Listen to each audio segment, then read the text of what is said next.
الحمد لله الذي نزل الفرقان على عبده ليكون للعالمين نذيرا، والصلاة والسلام على خير الورى بدر الدجى صدر العلا نور الهدى كف الورى سيدنا وشفيعنا وحبيبنا ونبينا ومولانا محمد المصطفى وعلى آله للصدق والصفا وأصحابه نجوم الهدى ومن تبعهم بإحسان إلى يوم الجزاء. أما بعد، فقد قال الله تبارك وتعالى في القرآن المجيد والفرقان الحميد: فأعوذ بالله من الشيطان الرجيم، بسم الله الرحمن الرحيم، فاسألوا أهل الذكر إن كنتم لا تعلمون.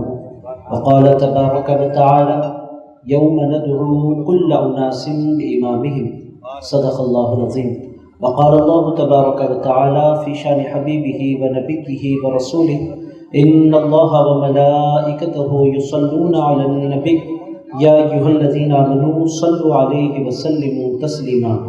اللهم صل وسلم وزد وبارك على حبيبك سيدنا وشفيعنا ومولانا محمد معدن الجود والكرم، منبع العلم والحلم والحكم، وعلى وارث حاله ومظهر كماله سيدي ومرشدي ووسيلتي وحمايتي غوث الأعظم واسع اللطف وبحر الہمم وبارک وسلم. نگران اجلاس حضرت مولانا ڈاکٹر سید حسن قادری صاحب قبلہ خلیفہ صدر الشیوخ مدظ اللہ العالی، میزبان عالم دین مولانا مفتی ظہیر الدین قادری ابوالعلائی صاحب مدظ اللہ العالی، اسٹیج پر تشریف فرما انتہائی معزز و مکرم علماء کرام، سادات ذی احترام، مکرم ثناخان رسول اکرم صلی اللہ تعالیٰ علیہ وآلہ وسلم. دوستو، آج کا جو عنوان مجھے دیا گیا ہے وہ حضرت سیدنا امام اعظم ابو حنیفہ رضی اللہ تعالیٰ عنہ کی سیرت مبارکہ پر چند خیالات کی دعوت مجھے دی گئی ہے، چند مختصر سی روشنی ڈالنے کی مجھے دعوت دی گئی ہے. عزیزان گرامی قدر، بات یہ ہے کہ پچھلے 100 سال سے ایک فتنہ امت مسلمہ میں اٹھا. اس سے قبل اس قسم کا کوئی فتنہ امت میں تھا ہی نہیں. میرے دوستو، یہ جو کانفرنس کی جا رہی ہے اسی فتنے کو کچلنے کی خاطر ہے. وہ فتنہ کیا ہے میرے دوستو؟ وہ فتنہ یہ ہے کہ ہم حدیث پر عمل کریں گے اور ہم حدیث کو فالو کریں گے اور ہم حدیث پر چلیں گے، ہمیں کسی امام کی ضرورت نہیں ہے.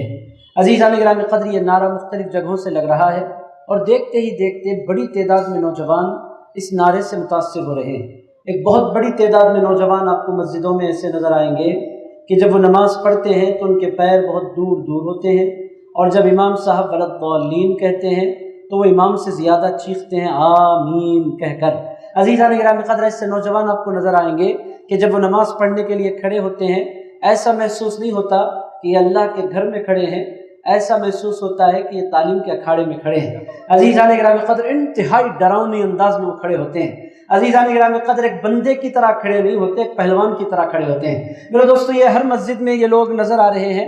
کسی مسلمان کا مذاق اڑانا مقصود نہیں ہے. یہ کانفرنس اس واسطے نہیں رکھی گئی کہ کسی مسلمان کا مذاق اڑایا جائے، مگر عزیز دوستو، یہ فتنہ پھیلتا جا رہا ہے. اور عزیزان گرامی قدر، حیدرآباد میں بھی ایک بہت بڑی آبادی اس فتنے سے متاثر ہو رہی ہے. جہاں سے یہ فتنہ اٹھا اور جن لوگوں نے اس فتنے کا آغاز کیا، ان لوگوں نے تو اس فتنے سے ہاتھ اٹھا لیا. باضابطہ میں اشارے کناروں میں کوئی بات کرنا نہیں چاہتا، آپ تمام کے تمام عقل مند لوگ ہیں اور یہ باتیں سمجھتے ہیں، جانتے ہیں. مگر عزیزان گرامی قدر، آج حال کیا ہے؟ وہ لوگ خود اس معاملے میں کوئی نہ فنڈنگ کرنا چاہتے ہیں نہ اس معاملے کو لے کر چلنا چاہتے ہیں. مگر عزیزان گرامی قدر، بہت سے لوگ، بہت سے نوجوان حیدرآباد میں متاثر ہو رہے ہیں اور بڑی تیزی سے یہ فتنہ پھیل رہا ہے. میرے دوستو، اس زمانے میں یہ بہت سے لوگ کہتے ہوئے آپ کو نظر آئیں گے کہ مسلمانوں کو آپس میں لڑنا نہیں چاہیے. میرے دوستو، یہ جو کانفرنس ہے یہ لڑنے کے لیے نہیں رکھی گئی ہے، بلکہ جو لڑنے کی طبیعت بنائے ہوئے ہیں ان کی لڑائی کو ختم کرنے کے لیے کانفرنس رکھی گئی ہے. عزیزان گرامی قدر، لڑ تو وہ رہے ہیں جو 1400 سال سے امت مسلمہ کا جو طریق رہا ہے اس کو چھوڑ رہے ہیں. عزیزان گرامی قدر، سوال یہ پیدا ہوتا ہے کہ حضور پاک صلی اللہ تعالیٰ علیہ وآلہ وسلم کی حدیث مبارک موجود ہے، پھر قرآن اور قرآن مجید موجود ہے. جب اس قدر بڑے ہمارے پاس ذخیرے ہیں تو پھر ہم امام کو کیوں فالو کرتے ہیں؟ میرے دوستو یہ سوال بہت دل کو بھاتا ہے اور بہت سے لوگ اس کی جانب مائل ہوتے ہیں. بات تو لاجیکلی صحیح نظر آتی ہے، قرآن بھی ہے، حدیث بھی ہے، پھر امام کی ضرورت کیا ہے؟ عزیزان گرامی قدر، امام اعظم ابو حنیفہ کی بارگاہ میں حاضری لگانے سے قبل اس سوال کو سمجھنا ہوگا، غور کرنا ہوگا.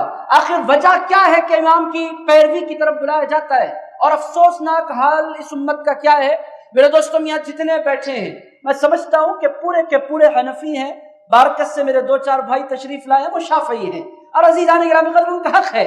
امام اعظم کو مانے تو بھی حق پر ہیں، امام مالک کو مانے تو بھی حق پر ہیں، امام شافعی کو مانے تو بھی حق پر ہیں، امام احمد بن حنبل کو مانے تو بھی حق پر ہیں. عزیزان گرامی قدر سوال کرنے والے کریں گے 4 الگ الگ امام کے ماننے والے حق پر کیسے ہو سکتے ہیں؟ میرے دوستو اس کی سیدھی سادی مثال میں آپ کی خدمت میں عرض کرتا ہوں، اس کو سمجھنا چاہتے ہیں، ایک مثال کے ذریعے آپ سمجھیں. حضور پاک علیہ الصلوۃ والسلام نے ہاتھ چھوڑ کر نماز ادا کی، یہ حضور کی ادا ہے. امام مالک کے فالوورز نے اس ادا کو اپنایا. حضور پاک علیہ الصلوۃ والسلام نے ناف کے نیچے ہاتھ باندھ کر نماز ادا کی. حضور کی اس ادا کو آپ جانتے ہیں کہ حضرت امام اعظم ابو حنیفہ کے فالوورز نے اپنایا. رسول اللہ علیہ الصلوۃ والسلام نے، میں تائید نہیں کر رہا مگر روایتوں میں آیا ہے کہ ناف کے اوپر بھی ہاتھ باندھ کر حضور نے نماز ادا کی. حضور پاک علیہ الصلوۃ والسلام کی اس ادا کو شافعیوں نے اپنایا. عزیزان گرامی قدر رسول پاک صلی اللہ تعالی علیہ وآلہ وسلم کی ادائیں ہیں. عزیز دوستو یہ ساری کی ساری چاروں اماموں کے پاس، آپ کہیں گے چاروں حق پر کیوں ہیں؟ 4 الگ الگ راستے ہیں. عزیزان گرامی قدر راستے جدا جدا ہیں مگر منزل محمد الرسول اللہ ہے. عزیزان گرامی قدر راستے جدا جدا نظر آتے ہیں مگر سارے کے سارے امام کسی اور کی بارگاہ میں نہیں لے جاتے، مدینے کے تاجدار کی بارگاہ میں لے جاتے. نعرہ تکبیر، نعرہ تکبیر، نعرہ تکبیر، نعرہ رسالت. شہزادہ غوث اعظم، علماء اہل سنت، سبحان میرے اللہ. بھائیو آپ غور فرمائے ایسا کیوں ہے؟ چاروں کے پاس الگ الگ طریقے کیوں ہیں؟ عزیزان گرامی قدر بات یہ ہے کہ اللہ کو اپنے مصطفیٰ سے بہت پیار ہے. اللہ تعالیٰ چاہتا تھا کہ میرے حبیب کی کوئی ادا مٹنے نہ پائے، اسی لیے اللہ تعالیٰ نے امام اعظم کو اپنے مصطفیٰ کی ایک ادا سکھلا دی، امام مالک کو اپنے حبیب کی ایک ادا سکھلا دی، امام شافعی کو اپنے مصطفیٰ کی ایک ادا زندہ کرنے کی طرف مائل کیا. امام احمد بن حنبل نے کسی اور کی سنت کو زندہ نہیں کیا، امام احمد بن حنبل نے بھی حضور ہی کے طریق کو زندہ کیا. اتنی بات آپ سمجھ لیں کہ امام کی پیروی کی دعوت آخر کیوں دی جاتی ہے؟ جب قرآن موجود ہے، جب حدیث موجود ہے، پھر یہ امام امام کیوں کیا جاتا ہے؟ یہ سوال بار بار دہرایا جاتا ہے، یہ سوال بار بار کیا جاتا ہے. میرے دوستو اس کو آسان مثال کے ذریعے سمجھاتا ہوں. 2-4 جھلکیاں امام اعظم ابو حنیفہ کی زندگی سے آپ کی خدمت میں پیش کرتا ہوں، پھر بات ختم. عزیزان گرامی قدر قرآن موجود ہے، حدیث موجود ہے، پھر امام کی پیروی کیوں ہے؟ تو میرے دوستو اس کا سیدھا سادہ آنسر یہ ہے کہ قرآن تو موجود ہے، حدیث تو موجود ہے، مگر ہر بندہ اس لائق نہیں ہے کہ قرآن کو ڈائریکٹ سمجھ سکے یا حدیث کو سے ڈائریکٹ مسائل کا استنباط کر سکے. عزیزان گرامی قدر جس کو حدیث پڑھنا نہیں آتا وہ اہل حدیث بن کر پھر رہا ہے. عزیزان گرامی قدر جس کو زیر زبر کے بغیر حدیث پڑھنا نہیں آتا، زیر زبر کے بغیر کیا، زیر زبر کے ساتھ بھی پڑھنے کے لیے اعراب کے ساتھ یہ پڑھیے حدیث، نہیں میرے کو عربی پڑھنا نہیں آتا، پھر آپ اہل حدیث کیسے ہو گئے؟ عزیزان گرامی قدر یہ سوال آپ کریں. عزیز دوستو یہ کیا ہے؟ یہ دین تماشا ہے یا کیا ہے؟ عزیزان گرامی قدر قرآن موجود ہے، حدیث موجود ہے، اس کو آپ سمجھنا چاہتے ہیں تو یوں سمجھ سکتے ہیں کہ سمندر ہے. عزیزان گرامی قدر سمندر کے اندر ہیرے بھی ہیں، سمندر کے اندر موتی بھی ہیں، سمندر کے اندر جواہرات بھی ہیں. کوئی بندہ یہ نہیں کہہ سکتا کہ اس کے اندر موتی نہیں ہے، ہیرے نہیں ہے، جواہرات نہیں ہے. مگر عزیزان گرامی قدر جس کو تیرنا نہیں آتا نہ وہ موتی نکال سکتا ہے نہ وہ ہیرے نکال سکتا ہے. عزیزان گرامی قدر وہ کنارے پر چلتا ہوا سیپیاں جمع کر سکتا ہے، اس سے بڑھ کر کچھ نہیں کر سکتا. میرے دوستو میں صحیح کہہ رہا ہوں نا؟ عزیز دوستو میرے بھائیو جتنی باتیں کی جاتی ہم ڈائریکٹ قرآن پر عمل کریں گے. بھائی پہلے پڑھنا سیکھو، ہمیں پڑھنا آتا ہے تو سمجھنا سیکھو، ہمیں سمجھ میں آتا ہے تو اس سے مسائل نکالنا سیکھو. عزیزان گرامی قدر کیسے مسائل کو نکالا جا سکتا ہے؟ صرف قرآن سامنے رکھ کر بھی بندہ ہدایت نہیں پا سکتا. قرآن کو سمجھانے کے لیے اللہ تعالیٰ نے اپنے حبیب کو بھیجا. ارشاد فرمایا وَأَنزَلْنَا إِلَيْكَ الذِّكْرَ لِتُبَيِّنَ لِلنَّاسِ، اے میرے مصطفیٰ یہ قرآن ہم ڈائریکٹ انسانوں کو نہیں دے رہے، اے حبیب مکرم یہ قرآن ہم آپ کے سینے پر نازل کر رہے ہیں، آپ کا کام قرآن دینا بھی ہے، آپ کا کام قرآن سمجھانا بھی ہے۔ عزیز دوستو، تو یہ بات سمجھنی ضروری ہے کہ قرآن اور حدیث، اب یہ ایک بخاری پڑھ لیں گے ہم، عزیزان گرامی قدر، ایسا نہیں ہے، دین ایسا بچوں کا کھیل اور تماشا نہیں ہے۔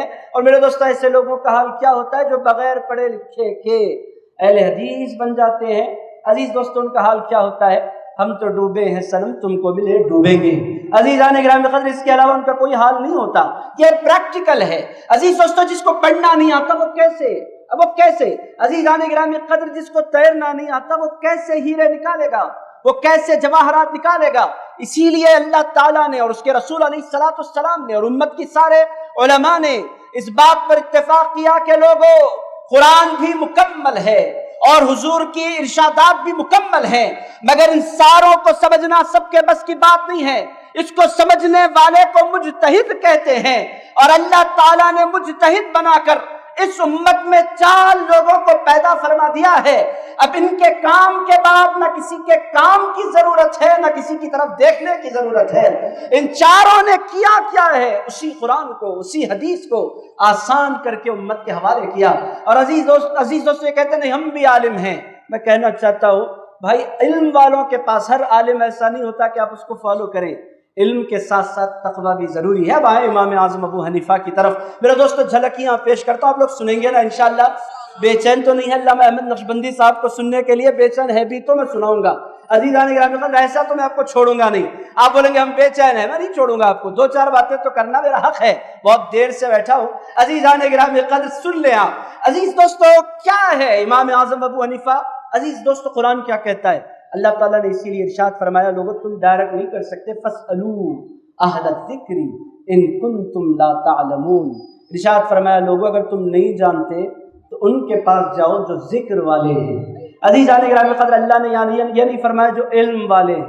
عزیز دوستو، علم والے تو بہت ہو سکتے ہیں، یہ بہت سے علم والے یہاں تشریف فرمائیں۔ عزیز دوستو، اللہ تعالیٰ فرماتا ہے علم والوں کے پاس جاؤ، تو بہت سے علماء اٹھ کھڑے ہو جاتے، آؤ ہم مجتہد بنیں گے، ہم نیا طریقہ تمہیں سکھلائیں گے۔ اللہ نے فرمایا لوگوں علم والوں کے پاس نہ جاؤ، ذکر والوں کے پاس جاؤ۔ ذکر کس کو کہتے ہیں؟ عزیزان گرامی قدر، ذکر کہتے ہیں اللہ کو یاد رکھنا، اور ایسا یاد رکھنا کہ 2400 گھنٹے اللہ یاد رہے، ایسے بندوں کو کہتے ہیں ذاکر۔ عزیزان گرامی قدر، امام اعظم کا کمال کیا ہے؟ حضرت امام اعظم ابو حنیفہ اس ہستی کو کہتے ہیں کہ وہ علم والے بھی ہیں، وہ ذکر والے بھی ہیں۔ عزیز دوست، اگر ان کی زندگی کی طرف آپ نگاہ کریں تو ان کی زندگی کا ایک ایک باب آپ کو روشن نظر آئے گا، منور نظر آئے گا، تابناک نظر آئے گا۔ آپ دیکھیں گے ان کی زندگی تو آپ رش کریں گے اپنے مقدر پر کہ اللہ نے مجھے کسی ملا کے پیچھے نہیں لگایا ہے، امام اعظم ابو حنیفہ کے پیچھے لگا دیا ہے۔ عزیزان گرامی قدر، آپ کو اندازہ ہوگا یہ علماء، دیکھیں کیسے کیسے کیسز ہیں، میں کیسز کو لوں تو پھر بڑی گڑبڑ ہو جائے گی۔ عزیزان گرامی قدر، خواتین کو مسجدوں کو بلایا جاتا ہے اور دعوت دی جاتی ہے، آپ مسجدوں کو آئے۔ اب مسجد آنے کے بعد پھر جو کچھ ہوتا ہے میں نہیں بول سکتا، جلسے میں علماء بھی بیٹھے ہیں، مشائخ بھی بیٹھے ہیں۔ عزیزان گرامی قدر، ان کے پاس ہر بندہ مسجد آنے والی خواتین سے نکاح کرتا ہے، بڑے مسائل ہیں۔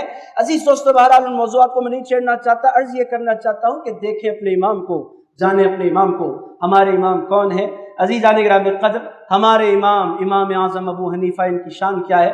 میرے دوستو، ان کے دادا حضرت مولا کائنات علی مرتضیٰ شیر خدا کی بارگاہ میں حاضر ہوئے، اور ان کی گود میں تھے حضرت ثابت جو حضرت نعمان کے بابا ہیں، یعنی حضرت امام اعظم کے بابا۔ یہ میں جھلکی پیش کر رہا ہوں۔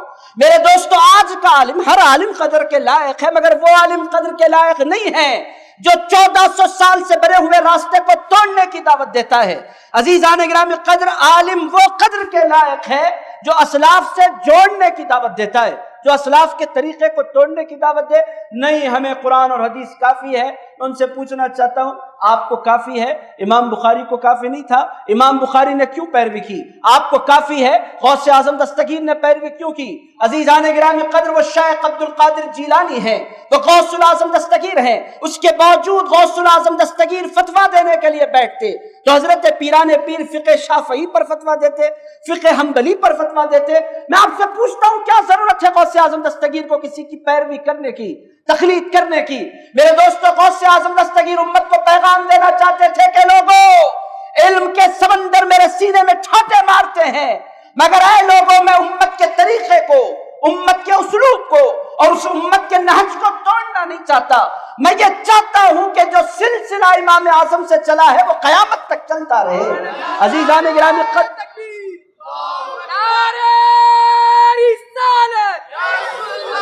میرے دوستو، اگر میں امام اعظم کے فالوورز کی فہرست اگر گنانے بیٹھوں آپ کو تو میرے دوستو رات گزر جائے گی۔ امام اعظم کو اللہ نے ایسے فالوورز عطا فرمائے کہ میرے دوستو آج کے جو علماء کہتے قرآن اور حدیث ہم ڈائریکٹ سمجھ لیں گے، ان کے تو پسینے چھوٹ جائیں گے۔ میرے دوستو امام اعظم کے فالوورز میں کون ہیں؟ خواجہ غریب نواز، ہند الولی، معین الدین چشتی، حسن سنجری۔ عزیزان گرامی قدر، ہندوستان میں تو یہ کوئی اور بات چل ہی نہیں سکتی، چونکہ ہندوستان میں جو اسلام آیا ہے وہ غریب نواز کا اسلام ہے۔ عزیزان گرامی قدر، ہندوستان میں خواجہ معین الدین حسن چشتی کی چلے گی۔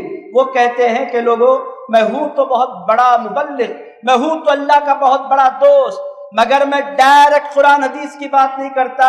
قرآن اور حدیث کو سمجھنا ہے تو امام اعظم کے اخبار کی روشنی میں سمجھنا ہوگا۔ عزیز دوستو، اگر میں نام آپ کو گناتے بیٹھوں تو پھر 50 بڑے نام اور سینکڑوں امت کے بڑے بڑے نام میں آپ کو گنا سکتا ہوں، مگر وقت کے اندر گنجائش نہیں عرض کر رہا تھا۔ امام اعظم ابو حنیفہ کے بابا کو لے کر ان کے دادا، یہ میں آغاز کر رہا ہوں امام اعظم ابو حنیفہ کی زندگی کا۔ کہاں آئے؟ حضرت مولا کائنات علی مرتضیٰ شیر خدا کرم اللہ تعالیٰ عنہ کریم کی بارگاہ میں آئے۔ کون آئے؟ حضرت امام اعظم کے۔ آپ اگر میرا ساتھ دیں گے تو بات سمجھ میں آئے گی، ورنہ میں بولوں گا کچھ، آپ سنیں گے کچھ اور سمجھیں گے کچھ۔ میرے دوستو آپ میرے ساتھ رہیں۔ عزیزان گرامی قدر، حضرت مولا کائنات کی بارگاہ میں کون آئے؟ حضرت امام اعظم کے دادا ہے۔ حضرت امام اعظم کے دادا کس کی خدمت میں آئے؟ حضرت مولا کائنات کی خدمت میں آئے۔ میرے دوستو تب جا کر امام بنتے ہیں۔ ہوا کیا؟ وہ آئے حضرت مولا کائنات کی خدمت میں۔ حضرت ثابت گود میں ہیں جو حضرت امام اعظم کے بابا ہیں، ان کو لے کر وہ آئے حضرت مولا کائنات کی خدمت میں۔ مولا کائنات کی خدمت میں پیش کیا، اے شیر خدا، یہ میرا بیٹا ہے، یہ میرا بیٹا ہے ثابت۔ عزیزان گرامی قدر، اصول کیا ہے؟ جب بچہ چھوٹا ہوتا ہے تو اس کی عمر درازی کی دعائیں دی جاتی ہیں، اللہ اس کی عمر دراز کرے، اسی طرح کی دعائیں دی جاتی ہیں، اللہ اس کے سینے کو کھول دے، اللہ اس کو علم عطا فرمائے۔ مگر مولا کائنات کی کرامت بھی دیکھیں، حضرت ثابت کو دیکھا، حضرت نعمان کے بابا کو، امام اعظم کے بابا کو دیکھا۔ حضرت مولا کائنات نے حضرت ثابت کو دعا نہیں دی، حضرت ثابت کے سر پر ہاتھ رکھ کر ارشاد فرمایا، اللہ تیری اولاد میں برکت عطا فرما دے۔ عزیزان گرامی قدر، حضرت امام اعظم ابو حنیفہ کی طرف اشارہ تھا کہ جو بچہ اے ثابت تیرے گھر پیدا ہوگا وہ برکت والا ہوگا۔ عزیزان گرامی قدر، یہ دعا کے بعد جو ہستی پیدا ہوئی اس کو دنیا نے امام اعظم ابو حنیفہ کہا۔ عزیزان گرامی قدر، امام اعظم ہمارے امام کب پیدا ہوئے؟ آپ میرے ساتھ رہے۔ عزیزان گرامی قدر، سن 80 ہجری میں امام اعظم ابو حنیفہ کوفے میں پیدا ہوئے، اور عزیزان گرامی قدر، حضرت امام اعظم کا رجحان پہلے بزنس کی طرف رہا، پھر آگے چل کر امام اعظم ابو حنیفہ رضی اللہ تعالیٰ عنہ علم کی طرف مائل ہوئے۔ استاد سے کیسا پیار تھا عزیز دوستو! حضرت حماد ان کے استاد ہوتے ہیں، حضرت حماد کے گھر کی طرف امام اعظم نے اس طرح پیر نہیں کیا جس طرح کوئی قبلے کی طرف پیر نہیں کیا کرتا۔ یہ حضرت امام اعظم ابو حنیفہ کی طبیعت تھی۔ عزیزان گرامی قدر، پوری زندگی حضرت امام اعظم ابو حنیفہ نے اپنے استاد کے گھر کی طرف پیر نہیں کیا۔ یہ حضرت امام اعظم کا اپنے استاد کے لیے ادب تھا۔ آپ دیکھیں، امام اعظم کی ہستی بنتی ہے، مولا کائنات کی پہلے دعائیں ملتی ہیں، تب جا کر امام اعظم ابو حنیفہ جنم لیتے ہیں۔ ادب ان کے اندر کیسا ہے؟ عزیزان گرامی قدر، سیکھنے کی ضرورت ہے، سمجھنے کی ضرورت ہے۔ آج کی بے ادب نسل یہ چاہتی ہے کہ علم کی برکتیں اسے نصیب ہو جائے۔ عزیزان گرامی قدر، علم ملتا ہے کتابوں سے، عزیز دوستو، علم ملتا ہے کتابوں سے، دین ملتا ہے بزرگوں کی دعاؤں سے۔ عزیزان گرامی قدر، بزرگوں کی دعائیں حاصل کیے بغیر، اللہ والوں کی جوتیاں سیدھے کیے بغیر، اللہ والوں کی تعظیم اور تکریم کیے بغیر نہ کسی کو کچھ ملا ہے، نہ کسی کو کچھ مل سکتا ہے۔ عزیزان گرامی قدر، اہل سنت و جماعت وہ جماعت ہے کہ یہ جماعت ہمیشہ لوگوں کو علم کی طرف بھی بلاتی ہے اور علم سے زیادہ ادب کی طرف بلایا کرتی ہے، چونکہ علم اس سینے میں جمتا ہے جس سینے میں ادب رہا کرتا ہے۔ عزیز دوستو، بہرحال امام اعظم ابو حنیفہ رضی اللہ تعالیٰ عنہ کو اللہ تعالیٰ نے مولا کائنات کی دعاؤں سے سرفراز فرمایا۔ یہ بہت بڑا اعزاز ہے۔ عزیزان گرامی قدر، پوری کائنات ایک طرف مل جائے، ایک بندہ پوری زندگی دن رات پڑھے، اس کا پڑھنا ایک طرف، مولا علی کا ایک جملہ ایک طرف۔ عزیزان گرامی قدر، وہ شیر خدا کا جملہ ہے، وہ حیدر کرار کے جملہ ہے۔ عزیز دوستو، نگاہ ولی میں وہ تاثیر دیکھی، بدلتی ہزاروں کی تقدیر دیکھی۔ میرے دوستو، یہ ولی کون ہوتا ہے؟ ولی کوئی اور نہیں ہوتا، علی کے در کا فقیر ہوتا ہے۔ عزیزان گرامی قدر، یہ ولی کون ہوتا ہے؟ علی کے در کا سائل ہوتا ہے۔ یہ ولی کون ہوتا ہے؟ یہ علی کے در کا منگتا ہوتا ہے۔ دنیا کا ہر ولی ولی بنتا ہے تو علی کے نظر کرم سے بنا کرتا ہے۔ نعرہ تکبیر، نعرہ تکبیر، نعرہ تکبیر، نعرہ رسالت، شہزادے حضور غوث اعظم۔ عزیزان گرامی قدر، مولا کائنات علی کے مرتضی حیدر کرار شیر خدا، عزیزان گرامی قدر، اخر رسول، زوج البتول، کیا کہا جائے ان کی شان میں۔ میرے دوستو، وہ اگر کسی کے لیے ہاتھ اٹھا دے، میرے دوستو ہمارا تو ماننا یہ ہے کہ زندگی بھر کی محنت ایک طرف، تنہا مولا علی کی دعا ایک طرف۔ عزیزان گرامی قدر، حضرت مولا کائنات علی کے مرتضی شیر خدا کرم اللہ تعالی الکریم کی دعائیں ملیں، اور پھر آگے بڑھے تو آپ نے سنا کہ ان کے اندر ادب بہت تھا، وہ بہت ادب کرنے والے تھے۔ عزیزان گرامی قدر، تقویٰ کیسا تھا؟ میں نے آج کے علماء کا حال رکھا، ان کا جو اسلاف کو نہیں مانتے، علماء کی بے ادبی نہ کریں۔ عزیزان گرامی قدر، آپ کہیں ادھر ادھر جائیں گے، ایسا نہیں کرنا ہے، ہر عالم کا بھی اکرام کرنا ہے۔ میں ان علماء کی بات کر رہا ہوں جو بزرگوں کے نہج کو چھوڑ کر علم کی باتیں کرتے ہیں، ان کے حوالے سے عرض کر رہا ہوں آپ کی خدمت میں۔ عزیزان گرامی قدر، حضرت امام اعظم ابو حنیفہ کا تقویٰ کیا تھا، ایک مثال آپ کی خدمت میں عرض کرتا ہوں۔ عزیز دوستو، اگر آپ الخیرات الحسان اٹھا، اتنی موٹی کتاب ہے، آپ جانیں تو حیرت ہوگی، سینکڑوں صفحے امام اعظم ابو حنیفہ کے تقوی پر لکھے ہوئے ہیں۔ اب میں سارے سناتا بیٹھوں گا تو وہ ہوگا نہیں، اور میرے دوست آپ کو چھوڑنا مجھے پڑے گا، مجبوری ہے، ورنہ چھوڑتا نہیں تھا میں آپ کو، مگر چھوڑنا پڑے گا۔ ایک مثال حضرت امام اعظم ابو حنیفہ کے تقوی کی رکھ دیتا ہوں، سنیں گے نا آپ حضرات انشاءاللہ۔ عزیزان گرامی قدر، تقوی کیسا ہے؟ حضرت امام اعظم ابو حنیفہ کی خدمت میں ایک بندہ آیا، آ کر اس نے پوچھا، حضرت میری بکری چوری ہو گئی، میں کیا کروں؟ حضرت امام اعظم نے اس کو وظیفہ دے دیا، یہ پڑھ لو۔ اللہ والوں کے پاس آتے ہیں لوگ دعائیں لینے کے لیے، حضرت میں کیا پڑھوں؟ امام نے فرمایا یہ پڑھ لو۔ وہ چلا گیا۔ اس کے بعد امام اعظم ابو حنیفہ نے اپنے شاگردوں سے پوچھا، اے میرے شاگردوں، مجھے یہ بتلاؤ کہ ہمارے علاقے کی جو بکریاں ہوتی ہیں عموماً کتنے سال زندہ رہتی ہیں، ایوریج ایج ان کی کیا ہے؟ تو لوگوں نے کہا، حضرت وہی کوئی 6-7 سال ایک بکری زندہ رہ جاتی ہے۔ امام اعظم نے فرمایا، آج کی تاریخ نوٹ کر لو، اب میں 7 سال تک بکری کے گوشت کو ہاتھ نہیں لگاؤں گا۔ عزیزان گرامی قدر، شاگردوں نے پوچھا، امام ایسا کیوں؟ ارشاد فرمایا، ایسا اس واسطے ہے کہ کہیں چوری کی بکری کا گوشت میرے حلق کے نیچے اتر نہ جائے، اور اگر وہ اترے گا تو میرے دل کا تقویٰ ختم ہو جائے گا۔ عزیزان گرامی قدر، یہ ہے حضرت امام اعظم ابو حنیفہ کے تقوی کا لیول، اور وہ علماء جو سعودی عرب کا چندہ ادھر سے منگاتے ادھر کھا جاتے ہیں اور کہتے ہیں امام کے پیروی کی۔ میں عزیز دوستو، اگر وہ ہمارے اماموں کے خلاف نہیں بولے تو ہمیں بھی کیا ضرورت ہے کسی کے خلاف بولنے کی؟ عزیزان گرامی قدر، آپ ہمارے اماموں کے خلاف نہ بولیں، ہم بالکل آپ کا ادب کریں گے، احترام کریں گے، مگر جب آپ ہمارے اماموں کو کہیں گے وہ ان کے پاس علم نہیں ہے، ان کی ضرورت نہیں ہے، یہ پوری امت 1400 سال سے گمراہ ہے، تو عزیز دوستو ہم بھی بولیں گے کہ آپ کے پاس آیا کہاں سے ہے؟